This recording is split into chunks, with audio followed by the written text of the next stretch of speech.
Assalamualaikum, Pak Ustadz. Saya Roger. Saya mau bertanya kepada Ustadz. Saya baru saja menjadi mualaf. Dan kemarin ini baru saja meninggal ibu saya. Dan saya pun memakamkan beliau. Yang ingin saya tanyakan adalah, apakah saya murtad? Karena ada orang yang mengatakan kalau saya itu murtad. Padahal kalau menurut saya, kalau bukan anaknya siapa lagi yang harus memakamkan orang tuanya? Ya, saya mohon pencerahan dari Pak Ustadz. Baik. Terima kasih. Pertama, nama saya Adi. Dan saya mencoba menjawab apa yang Anda tanyakan. Quran surah ke-31 ayat ke-14 sampai 15. Quran surah ke-46 ayat ke-15. Quran surah ke-17 ayat 23 sampai dengan ayat yang ke-27. Pertama, bakti anak kepada kedua orang tua sepanjang dalam urusan dunia, jika memang terjadi perbedaan keyakinan antara anak dengan orang tua, maka dia tidak terbatas sepanjang dalam urusan duniawi.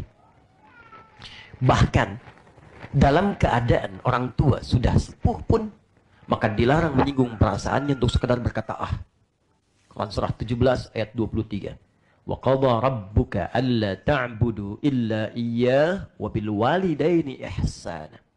Imma yablughanna 'indaka al-kibara ahaduhuma aw kilahuma fala taqul lahumā uff. Uff itu bisa diartikan perkataan ah atau yang senafas dengannya.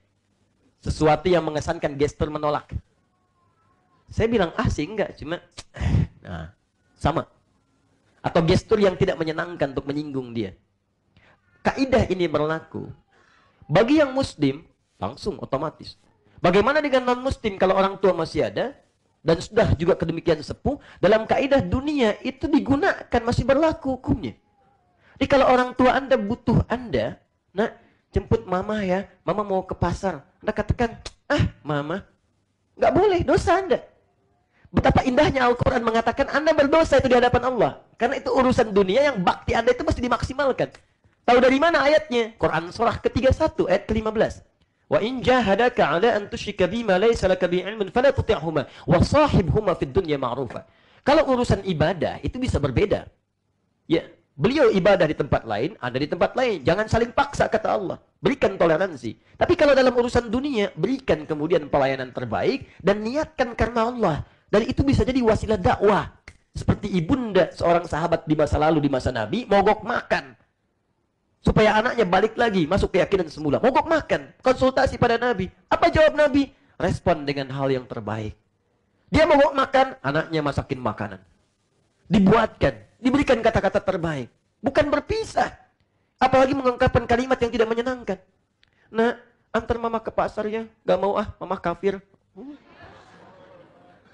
Nah siapa? Dan bahasa Qurannya ini, apa kamu lupa dia yang melahirkan kamu? Ya, dalam keadaan yang susah, payah, sulit dan luar biasa. Sepanjang urusan dunia, maka lakukan yang terbaik untuk itu. Baik. Kemudian persoalannya, Ustaz, ibu saya meninggal. Inna lillahi wa inna ilaihi raji'un. Tidak ada manusia yang abadi, bahkan kita pun bisa wafat. Bahkan bisa mengawali dan lebih dulu dibandingkan dengan orang tua. Dan itu sifatnya niscaya. Lu bagaimana kalau kemudian saya datang ke pemakamannya? Saya hadir. Dan saya tidak meyakini itu semua. Apa yang terjadi dari proses pemakaman dan sebagainya. Cuma saya datang untuk menghormati keadaan ibu yang telah melahirkan saya, merawat saya, dan sebagainya. Nabi pernah ada dengan sekelompok sahabat lewat jenazah diusung. Jenazah itu jenazah Yahudi. Jenazah Yahudi, non-muslim. Maka Nabi berdiri. Saat berdiri itu, sahabat bertanya, ya Rasulullah, kenapa berdiri? Itu kan orang Yahudi. Kata Nabi, saya menghormati keadaannya sebagai manusia yang telah diciptakan oleh Allah Subhanahu wa Ta'ala. Indah bukan dalam Islam? Indah kan? Baik, jadi kalau Anda datang untuk meniatkan misalnya hanya sekedar menghormati, hadir di situ, menampakkan risalah, tapi tidak meyakini apa yang dilakukan dan sebagainya, maksudnya yang lain dan seterusnya, hanya untuk menampilkan bakti terbaik terakhir, berjumpa dengan ibu dan sebagainya, itu tidak ada masalah. Dan saya bertanggung jawab dengan apa yang saya sampaikan. Sepanjang Anda tidak meyakini bahwa itu benar prosesnya, misalnya ada kremasi dan sebagainya dan yang lain sebagainya, Anda hanya akan hadir di situ karena Anda pernah dilahirkan oleh beliau. Anda pernah dirawat. Dan itu luar biasa. Ya. Tapi hal yang ingin saya sampaikan adalah gunakan sisa hidup yang terbaik untuk berislam dengan benar, dengan baik, mendekat kepada Allah, dan kemudian istiqamah. Jika Allah berkehendak baik, pasti akan dibuka jalan-jalan kebaikan lebih indah dari apa yang didapatkan terdahulu. Ingat teman-teman, ingat baik-baik pesan saya ini, semua anggota keluarga kita itu adalah titipan sebetulnya dari Allah. Sejauh mana kita bisa mengambil pahala dari itu? Jelas sampai sini? Baik, jadi saya kira sangat jelas apa yang saya sampaikan.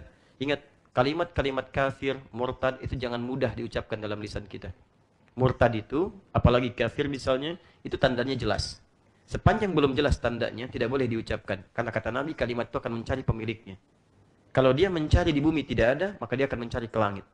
Di langit tidak ditemukan, dia akan kembali pada orang yang menuduhkan. Jika tidak benar itu, maka kalimat kafir itu akan kembali kepada yang menuduhkan. Dan tidak disebut seorang kafir bagi murtad kecuali dia mengerjakan dua hal. Pertama, lisannya langsung mengucapkan dengan kalimat saya keluar dari Islam atau mengingkari itu semua. Atau yang kedua, nampak dari perbuatannya yang tidak sesuai dengan keyakinannya. Misal, dia sengaja meninggalkan sholat ikut tempat ibadah orang lain. Dia ikuti itu semua. Dia praktekkan itu. Ya, dia mengingkari Nabi Muhammad SAW dengan yang lainnya. Maka baru itu ditetapkan. Tapi sepanjang seseorang tidak mengatakan itu dan perbuatannya tidak menunjukkan itu, tidak boleh kita menuduhnya. Jelas ya? Saya mendoakan yang terbaik insya Allah untuk Anda ya, dan ajak keluarga doakan, bagi, jangan tinggalkan.